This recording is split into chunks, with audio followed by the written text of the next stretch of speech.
டெல்லி இந்திரா காந்தி சர்வதேச விமான நிலையத்தின் சர்வரில் நேற்று மாலை ஏற்பட்ட தொழில்நுட்ப கோளாறு தற்போது வரை நீடிக்கிறது. இதனால் 100க்கும் மேற்பட்ட விமானங்களின் சேவை பாதிக்கப்பட்டுள்ளது.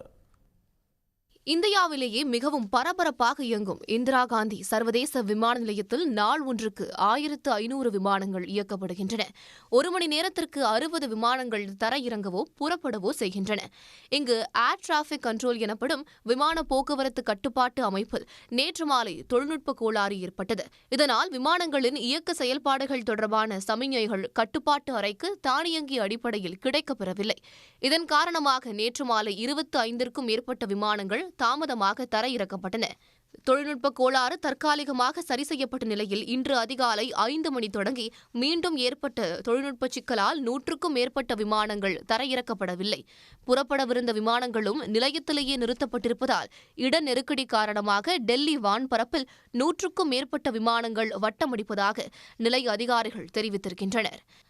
டெல்லிக்கு புறப்படவிருந்த 100க்கும் மேற்பட்ட விமானங்கள் பல்வேறு நகரங்களில் காத்துக் கொண்டு உள்ளன. இதனால் ஆயிரக்கணக்கான பயணிகள் தவிப்புக்கு உள்ளாகியுள்ளனர். சிரமத்திற்கு வருந்துவதாக விமான போக்குவரத்து ஆணையரகமும் தெரிவித்திருக்கிறது.